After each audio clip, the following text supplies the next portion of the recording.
Alors bonjour, nous sommes samedi 3 avril. Je suis avec Olivier Pichot sur le plateau de la Crau et c'est un jour à Fort Mistral. Et Olivier, qui était venu faire une journée de labour, a eu une casse au niveau de sa charrue. Donc il reviendra lundi, mais du coup on en profite pour faire une petite interview malgré tout. Bonjour Olivier. Bonjour. Donc je vais vous laisser vous présenter un petit peu si vous voulez bien. D'accord. Alors, je suis prestataire donc en traction animale avec mes chevaux depuis 21 ans. Super. Parce que j'ai commencé en 2000. Et en fait, au tout départ, j'étais absolument persuadé que dans le sud de la France, j'arriverais qu'à faire de l'attelage touristique. Donc, je me suis formé à ça pendant bien 3 ans. Dans une école d'attelage. Je remercie infiniment la professeure que j'ai eue à l'époque qui m'a ouvert les yeux vraiment sur l'approche du cheval, les soins particuliers, l'acuité particulière aussi à avoir pour les dresser, etc. Et toute l'approche typologique. Et puis tout de même, à force de dire dans mon milieu que finalement non, la partie de tourisme, c'était pas vraiment votre tasse de thé. Ma tasse de thé. Des camarades m'ont dit, mais il y a tel domaine qui cherche à faire de la prestation avec un cheval, si tu veux, appelle-les. Et je les ai donc appelés, et en fait, comme le monde du vin est une petite famille, ouais, c'est un microcosme où les gens se voient beaucoup sur les salons.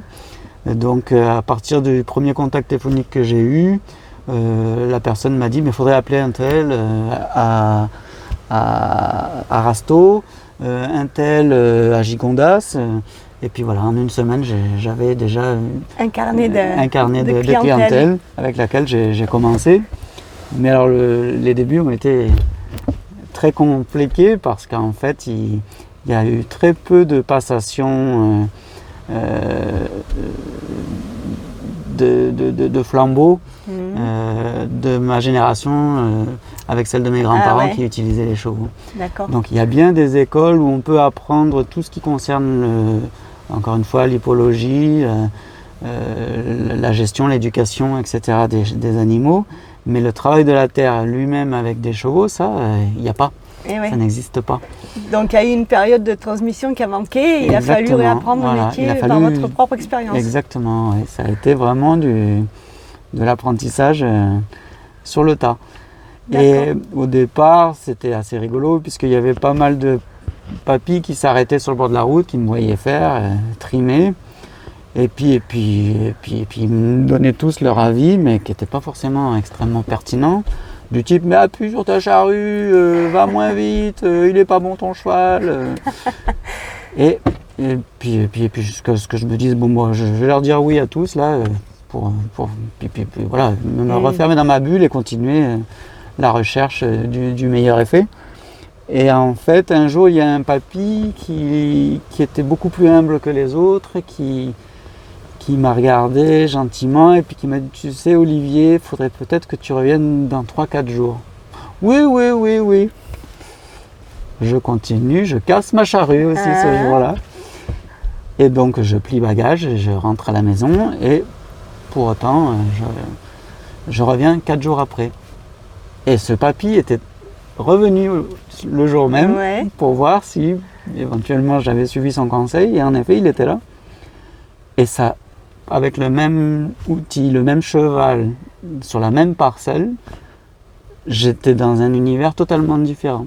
C'est-à-dire que je pouvais. Qu'est-ce qui avait changé? C'est que il m'a fait venir le bon jour, avec le bon état d'humidité du sol. D'accord. 4 jours avant, 4 jours après, la fenêtre d'intervention, elle peut se refermer en fonction du Mistral, en fonction d'un trop plein de pluie, etc., de conditions séchantes. Et ce papy m'a donné une petite formule, une métaphore que je n'oublierai jamais. Il dit, tu sais Olivier, la terre c'est comme une femme. Si tu la prends pas quand elle est amoureuse, tu la violes. Ah, super. Magnifique. Magnifique. Et alors c'est une leçon incroyable de vie parce que c'est clair que, encore une fois, si on vient trop tôt ou trop tard sur un sol avec un outil extrêmement léger, un cheval qui a une puissance qui nous paraît phénoménal, qui correspond à peu près à 8 bonhommes, mais en soi, à côté d'un tracteur, c'est rien du tout. Eh bien, en fait, ce papy m'a permis de reprendre conscience de ce que c'était que le bon sens paysan, c'est-à-dire travailler avec la nature, et ne pas chercher à forcer les choses. De toute façon, on voit jusqu'où on est allé aujourd'hui avec notre surpuissance technique et énergétique, alors qu'avec des choses de bon sens, on pourrait faire des choses beaucoup plus concrètes et plus vertueuses. Ouais. Ouais. Et précisément, j'en profite pour rebondir sur les bienfaits du labour à cheval. Est-ce que vous pouvez nous expliquer un petit peu il y en a un qui est essentiel, c'est la précision, la très haute précision. Arthur est venu tout à l'heure, par exemple, et j'ai cogné une vieille souche, le cheval s'est arrêté instantanément puisqu'il a été parfaitement dressé à cela. C'est-à-dire qu'à chaque fois qu'il y a quelque chose qui résiste, il y a déjà une première sécurité sur ma charrue avec un ressort qui fait que le cou ne va pas embarquer ou arracher la souche. Mais en plus, le cheval a été éduqué pour s'arrêter systématiquement quand ça force. Si bien que Arthur me disait, mais ça, moi, avec le tracteur, c'était pas possible à gérer, c'était sûr que je cassais la souche. Donc voilà, c'est la très haute précision qui définit vraiment l'utilité de l'utilisation du cheval.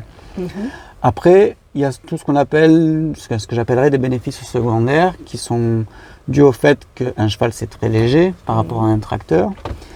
Il y a un phénomène assez bien connu aujourd'hui. Il n'y a pas de tassement de sol, c'est ce que vous voulez dire. Il y a moins de tassement. C'est-à-dire que les opposants de traction animale vous diront toujours qu'au centimètre carré, pris sous le fer du cheval, ça compresse beaucoup plus qu'un pneu. Ok. Sauf qu'il n'y a pas une bande de roulement avec le pied d'un cheval qui se déplace,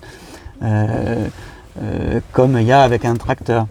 Alors après, avec un pneu basse pression, on peut ne pas trop abîmer les sols, mais il y a un autre phénomène inintéressant dans la machine, c'est la vibration du moteur. Et cette vibration, elle fait comme quand on secoue un bocal de lentilles, hein, on va le secouer sur la table, pardon. Et donc on voit très bien que les couches profondes, elles vont commencer à se tasser. Et puis petit à petit, plus on continue, plus les lentilles vont se tasser. Et en fait, ce phénomène vibratoire a un impact énorme sur le sous-sol de nos vignes. Et sous les passages de roues d'un tracteur, il y a ce qu'on appelle un bulbe de compression.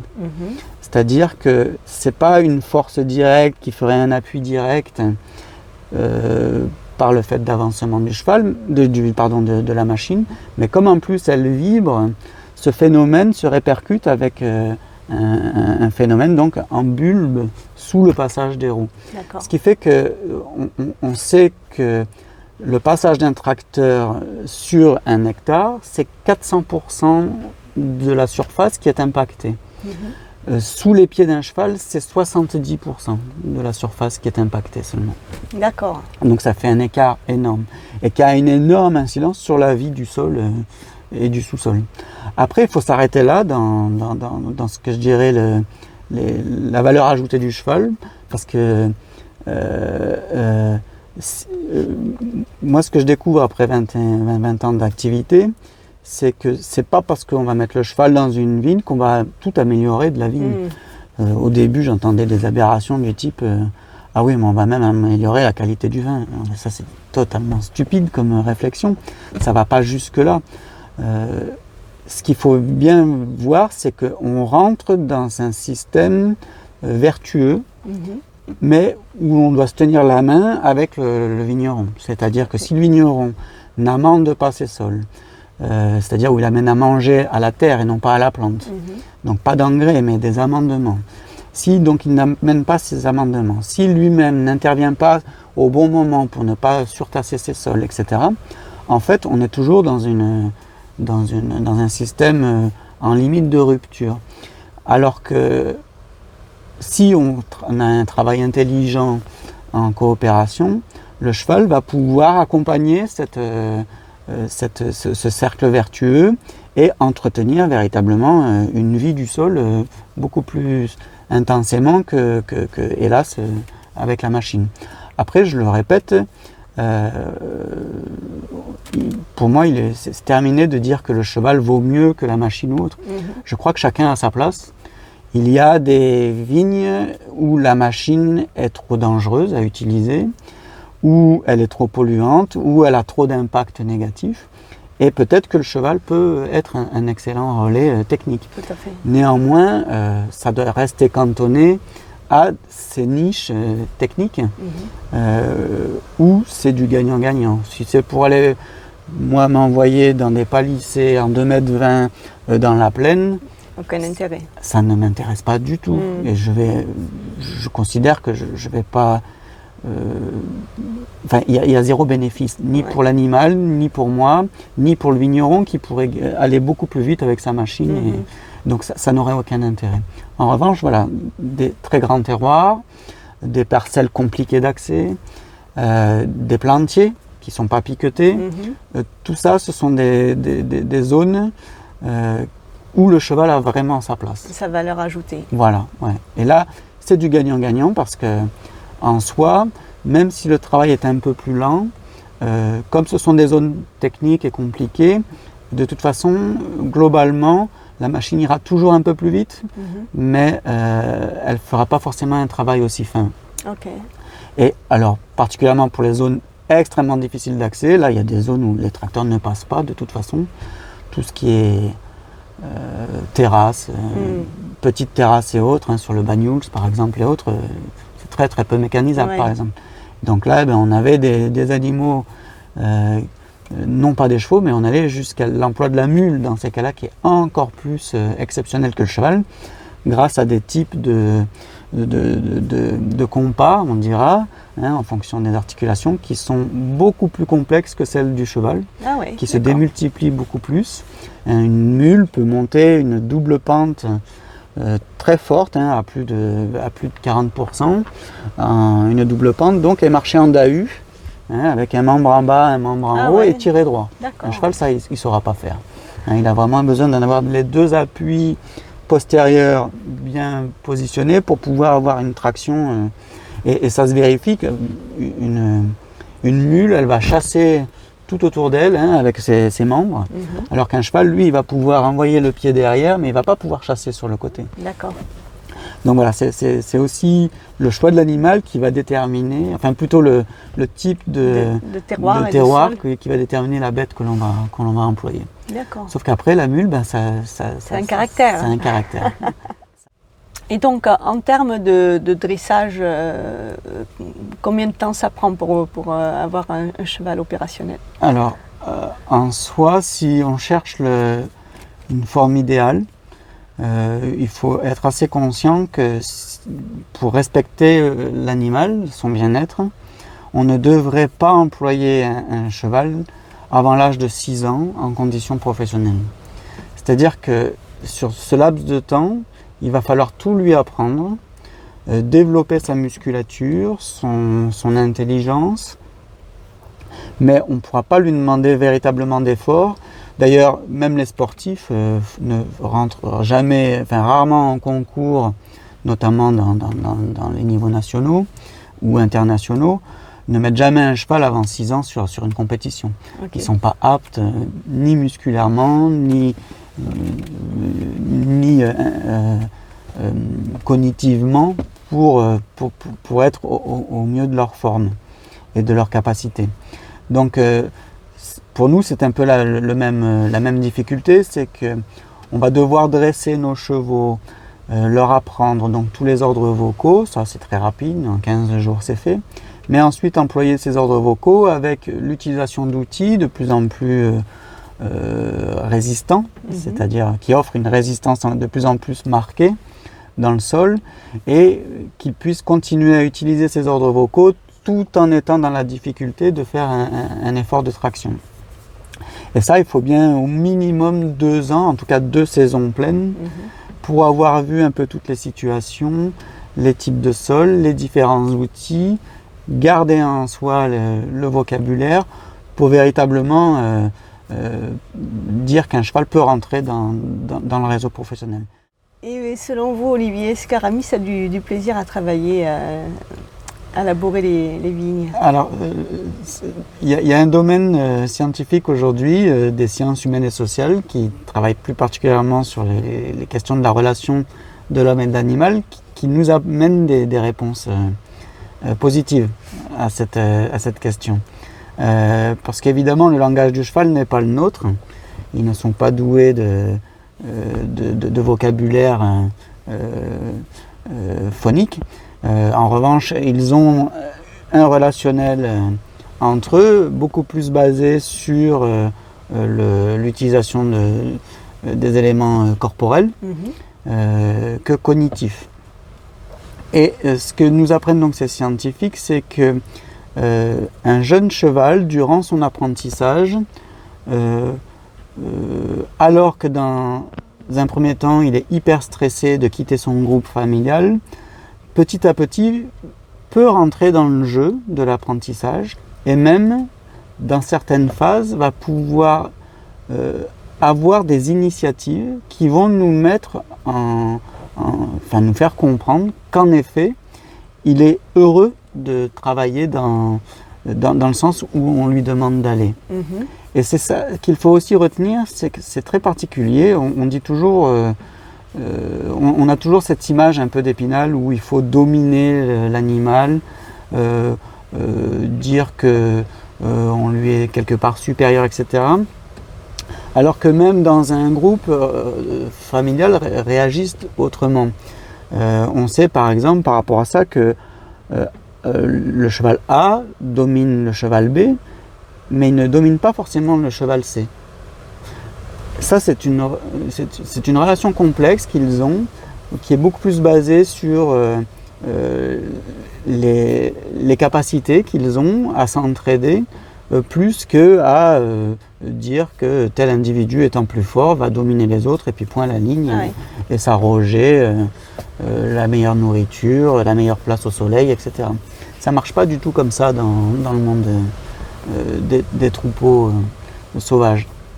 Alors, sauvages, il n'en existe quasiment plus aujourd'hui sur toute la Terre, mais en tout cas des animaux qui sont revenus à l'état sauvage, oui, ça, il y en a énormément.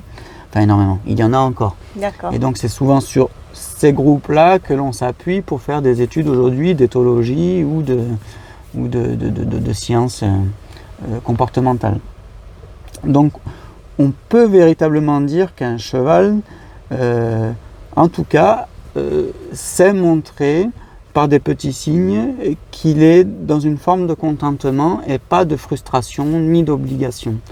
En revanche, ce qui nous intéresse beaucoup, c'est ce que ces scientifiques comme Sophie Barrault par exemple ou Jocelyne Porcher vont nous indiquer que c'est véritablement dans l'étude du travail que l'on organise avec son animal qu'on va pouvoir étudier la relation et parler non pas de bien-être, mais d'échange, véritablement, peut-être de communion, c'est-à-dire que si le cheval surréagit ou ne réagit pas, nous donnera toujours un indice du fait que soit c'est un problème de concentration et ou d'opposition ou de mal-être. Et donc pour nous aujourd'hui, notamment au syndicat national des cochers, la question du bien-être ne nous paraît pas être suffisante. C'est-à-dire que bien sûr, lui donner toutes les conditions de vie idéales, lui amener la nourriture qui est la plus adaptée, lui donner un endroit pour s'abriter, etc. Tout ça ne suffit pas. À son bien-être. Ne suffit pas à son bien-être. En tout cas, à son équilibre même cognitif, émotionnel. Tout à fait. Il faut aller plus loin. Et c'est véritablement dans le travail, dans l'étude de la relation dans le travail, que l'on peut apprendre en effet et pouvoir répondre à ce type de questions qui est pourtant sur un registre purement émotionnel. Est-ce qu'il prend plaisir ou pas plaisir? Est-ce que nous-mêmes prenons systématiquement du plaisir dans notre travail? Ça, c'est des questions intéressantes qu'il faut se poser. En tout cas que nous, qui travaillons avec des animaux, sommes obligés tout le temps de se poser. Donc voilà, ça c'est quelque chose de très intéressant. En tout cas, on n'a pas toutes les réponses, mais oui, on sait que le cheval peut prendre du plaisir. Peut-être pas plaisir au sens nous on l'entend, mais un intérêt, une satisfaction et un don de soi temporaire parce qu'il y trouve par ailleurs des choses qui est convenable en tout cas, une relation convenable. D'accord. Voilà. Et au niveau de votre zone de travail finalement, Olivier, vous habitez où actuellement? Alors actuellement j'habite en Ardèche, d'accord. Donc un peu plus vers Aubenas en fait, à 400 mètres d'altitude. Donc ça c'est un choix parce qu'avant j'étais plutôt entre Nîmes et Montpellier. Et là, avec le changement climatique, ça devient totalement intenable. D'accord. Mais totalement intenable. Et pour les bêtes, elles souffrent énormément aussi. Et donc là, le fait d'être monté un petit peu plus en hauteur, de trouver de l'herbe, voilà, au moins des étés un peu plus frais, même si on voit encore que ces dernières années, le régime climatique méditerranéen monte aussi jusque dans ces zones-là. Néanmoins, voilà, on est quand même un petit peu plus privilégié par rapport à ça. Ma zone de travail, elle était, quand j'ai commencé au tout début dans les années 2000, dans un triangle qui partait de Saint-Tropez à Béziers jusqu'à Montélimar. Ah oui, c'était une grande zone de travail. Énorme. C'est-à-dire qu'en fait, quand j'ai débuté, j'avais de la clientèle, mais qui était assez dispersée. D'accord. Aujourd'hui, grâce à l'enseignement que l'on fait sur le métier, grâce au fait que des jeunes ou des moins jeunes, peu importe, viennent au métier, il se trouve que de plus en plus, le maillage du territoire est mieux pourvu. Et ainsi donc, moi, ma zone se concentre véritablement autour de Châteauneuf-du-Pape. D'accord. Et puis tous les crus méridionaux là, qui sont autour, Rastoc, Eran, Gigondas, Vaqueras, etc. D'accord. Et c'est d'ailleurs une grande joie pour moi, puisque depuis les débuts, j'ai senti qu'à Châteauneuf-du-Pape, il y avait une véritable attente de la part des vignerons. J'ai toujours été très heureux de venir travailler à Châteauneuf-du-Pape. J'ai jamais senti un regard moqueur, parce qu'en fait, il y a de telles difficultés de sol sur le Châteauneuf, avec une très grande variété de types de sol, que les vignerons m'ont toujours regardé comme voilà, avec un intérêt technique, pas un intérêt pseudo-philosophique qui rejetterait un petit peu le passé, etc. Il y a toujours eu voilà, cette approche technique-là, et pour moi c'est un vrai... J'aime beaucoup venir travailler à Châteauneuf. Ouais. Je rencontre vraiment de belles personnes qui sont dans leur temps et qui travaillent pas forcément qu'en bio ou en biodynamie, mais voilà, qui commencent aussi, comme Arthur, là, à mettre des engrais verts dans leur parcelle parce qu'ils ont un véritable souci du sol, de la nature du sol, de l'aspect vivant. Tout à fait. Et ça, c'est formidable, quoi, puisque, je le répète, notre activité avec le cheval s'inscrit vraiment dans ce cercle vertueux-là. Donc, je suis assez serein pour l'avenir. Il y a eu, au tout début des années 2000, là, j'avais vraiment beaucoup d'appels, mais quelque part qui étaient très orientés sur l'utilisation de l'image. Oui, l'aspect marketing. Voilà, l'aspect marketing. Ça, maintenant, je les sens très vite. Et je fuis très vite aussi. Ça ne m'intéresse pas du tout, c'est pas pérenne, c'est totalement inintéressant. Et il se trouve de toute façon qu'il y en a de moins en moins.